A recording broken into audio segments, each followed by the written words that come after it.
এখন মসজিদ থেকে নামাজ পড়ে ছোট ভাই আছে যে সাথে একটু আর কি আড্ডা মারছিলাম, যাই হোক একটা কথা বলেছি। এখন সে আমার সাথে গায়ে বাধাই নিয়ে সে আমার মেরেছে বিষয়টা।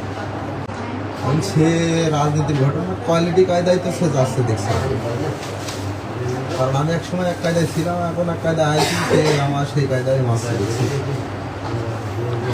আমি তো বাড়িতে গেছে আসলে নামাজ পড়ে মসজিদে রয়েছে, আমি বাড়িতে গেছি। বাড়িতে আমার একজন বলছে তোর ভারী মেরে ফেলা গেছে, আমি দৌড়ে দিয়ে সেখানে গেছি। মারামারি ভেজার পরে আমি গেছি, যার ফলে দেখে মাথায় ফেটে গেছে। এতক্ষণ 8টা সেলাই দেওয়া আছে আর 1.5-6টা মসজিদ তো সেলাই দেওয়া আছে। চাচা ভাসতে নিতে দুজন। এরা কারা? এরা আমাদের পাশে গ্রামেরই পাশে এই মহল্লা মানে রিজাউল আর ইমতিয়াজ। পয়লা রাজনৈতিক কারণে ছিল, পরবর্তীতে ওইটা মীমাংসা হওয়ার পরে এখন মানে কোনো ইস্যু আছে। আপনাদের রাজনৈতিক পরিচয় কি ছিল? আমরা ধানের শিশু।